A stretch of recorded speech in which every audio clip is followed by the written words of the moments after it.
And without further ado, I will begin this presentation and discussion with the first keynote speaker is Dr. Katrina Liku from Melbourne.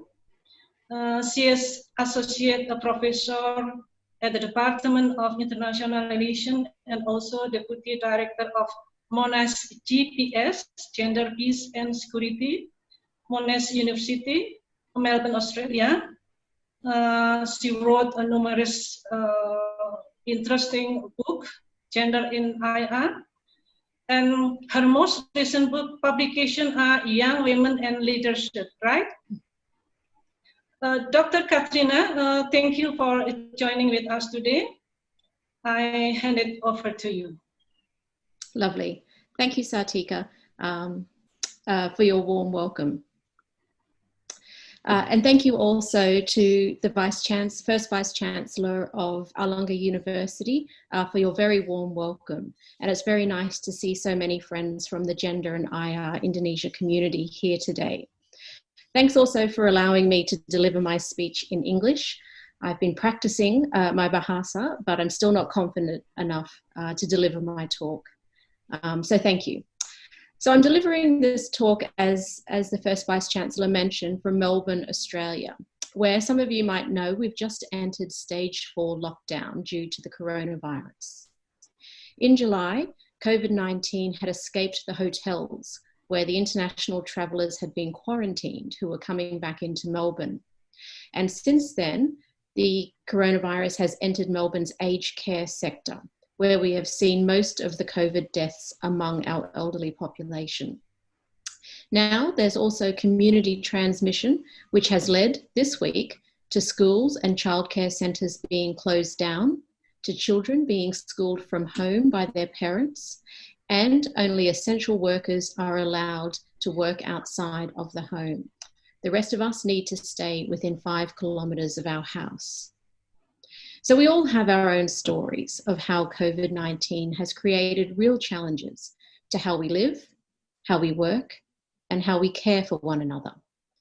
And as we pass the grim milestone this week of 17 million infections worldwide, the pandemic has had a devastating impact upon many, with different nations, regions, ethnic and religious groups, ages, and socioeconomic classes all facing their own unique challenges.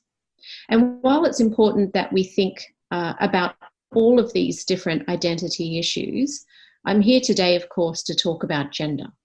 In this brief talk, I would like to discuss the role of women's global leadership and some of the different gendered experiences of women and how women are responding to the pandemic, with a few comments about my own hometown of Melbourne. So the first thing I would like to discuss is the role of women's global leadership during the pandemic.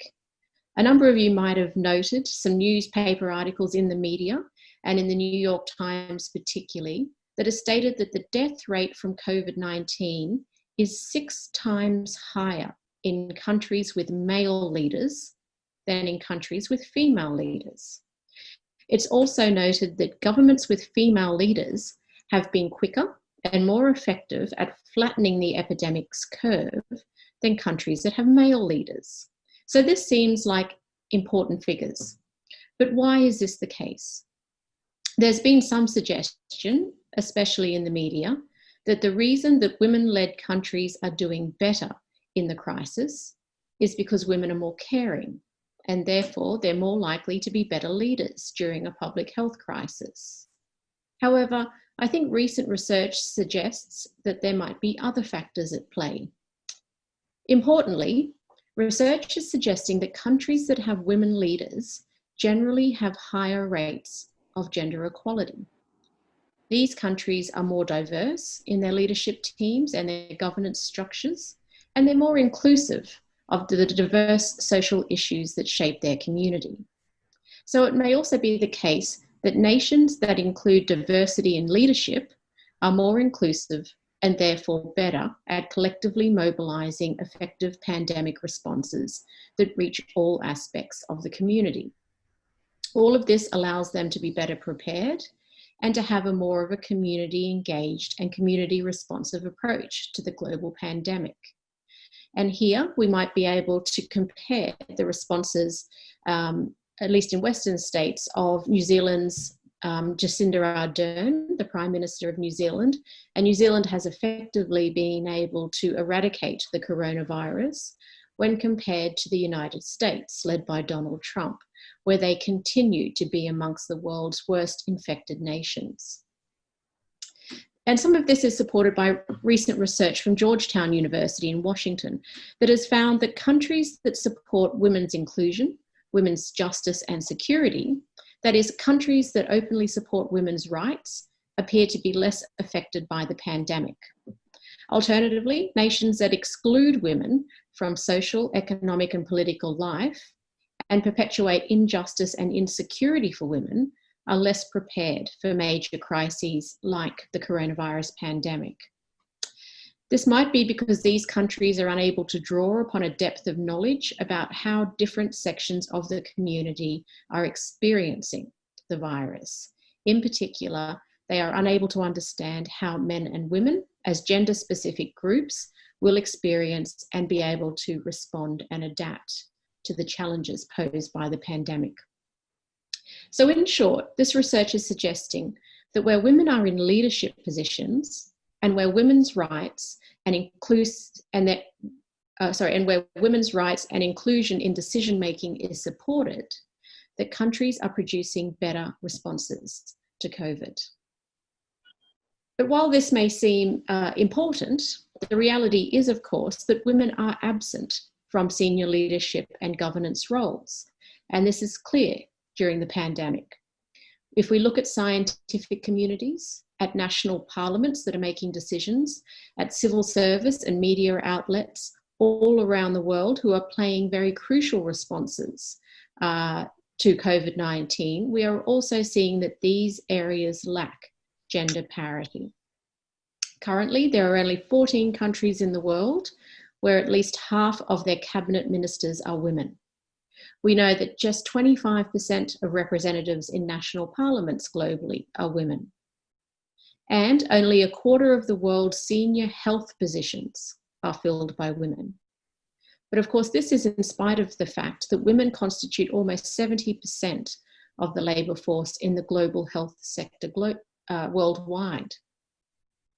So a consequence of the lack of women in leadership positions is that around the world, the COVID response has, on the whole, not been gender responsive. Many of the policies that are designed by states and by regions within states are not effectively thinking about how the pandemic affects men and women differently and how the responses and policies that they are creating might create disadvantage.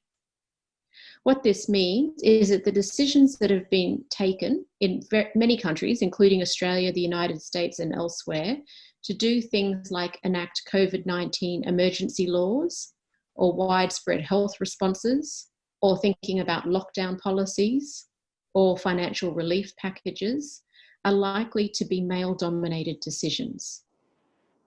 This means that there is a risk that of the potential that these policies will ignore the unique experiences and challenges that women face. In Australia, for instance, there's a concern about this. There's a concern, of course, around the world, but in Australia, that the pandemic is going to lead to an economic recession. But in Australia, some journalists are calling this not just an economic recession, but an economic she-cession, where they argue that the negative financial impacts will be disproportionately felt by women.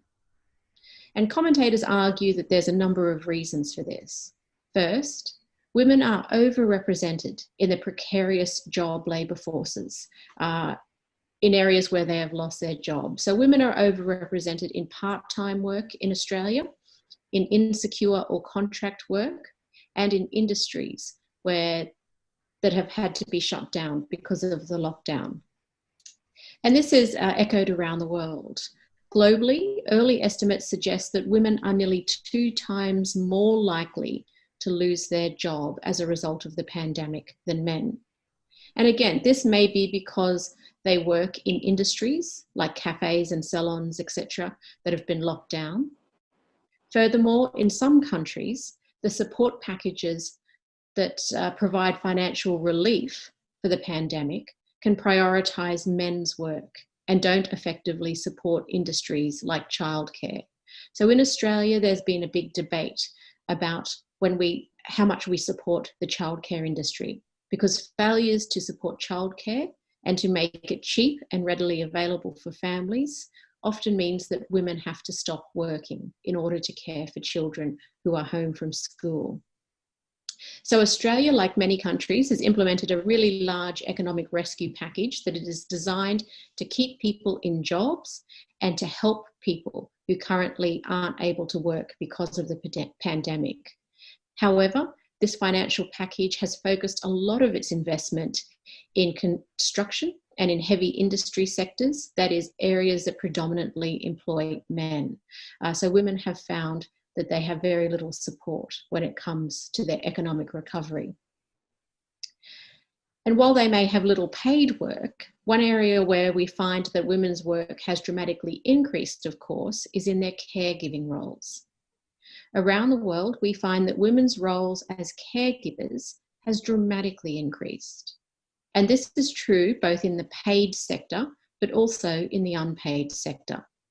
We know that around the world, women are on the front line of the pandemic because they constitute the majority of nurses in hospitals, but they are also globally the majority of workers and care workers in the aged care sector, looking after the elderly, and in the childcare sector, looking after children.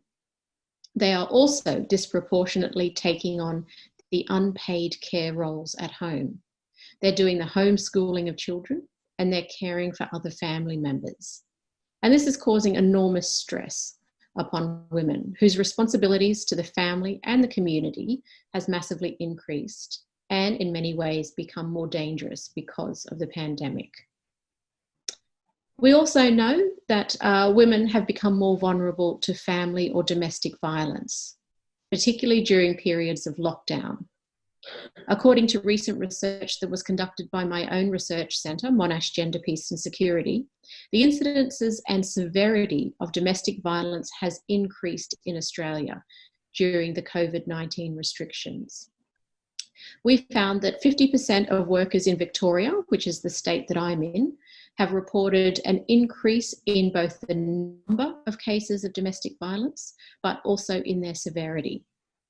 In a northern state of Queensland, where I grew up, 70% of practitioners said that they were seeing an escalation in the violence that was experienced by women in their own homes. Similarly, we are finding that the pandemic has had a major impact on efforts to promote women's human rights around the world and to support the delivery of humanitarian aid to women in need, particularly in refugee camps.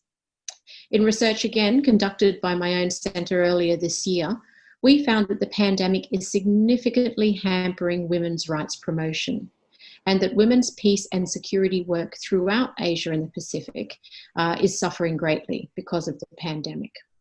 This is occurring because of a loss of funding for existing programs where countries can no longer afford or are no longer willing to pay for development and humanitarian programs in their aid budget. But we're also seeing a loss of job security for humanitarian workers. We're seeing humanitarian workers themselves becoming vulnerable to the pandemic, and that they have difficulty in accessing vulnerable populations safely. So, for instance, there have been periods where the Cox's Bazar refugee camp in Bangladesh, which houses close to 1 million Rohingya refugees, has needed to be closed down, and only a very minimal amount of humanitarian actors have been allowed to access those camps. The result of this is often that women's needs go unmet. So we are also finding that women are losing access to essential health care, including particularly maternal health care. Because of the pandemic, pregnant women cannot access the health care they need to safely give birth and then to recover from childbirth. This has led leaders in Papua New Guinea to recently tell women that they should wait at least until next year if they are deciding to get pregnant. This, of course, does not help or support those women in Papua New Guinea who are the victims of sexual violence. So this will have a major impact in poorer countries, in lower socioeconomic groups, as well as those, as I mentioned, in refugee camps. So in order to recover from the pandemic, we need to ensure that the experiences, needs, and voices of women, who are of course over half of the world's population, are included. This means that around the world, COVID policies need to be gender responsive, and they need to be inclusive of women leaders. This includes women political leaders at the highest ends of government, including in COVID response teams, but it also means we need to ensure that women community leaders, women healthcare professionals, and those working in the humanitarian, security, and peace building sectors are included. This ensures that women's voices are heard, and there is a greater chance that we will be able to include the experiences of women during this pandemic. So I'll leave it there with that thought, and I look forward very much to hearing all of the papers today as we work towards understanding what women's roles in the pandemic have been, what their experiences are, and how we can collectively work towards a gender responsive COVID policy. So thank you again for the kind invitation to come and speak to you today. I look forward to hearing the rest of the papers. Terima kasih. Lihat contoh paling gampang yang tadi sudah saya sampaikan, di pasar yang paling banyak, Bu Sartika melihat sendiri itu, yang paling banyak adalah perempuan. Dan kalau pakai masker, pakai, tetapi ditaruh di dagu dan ditaruh di mulut.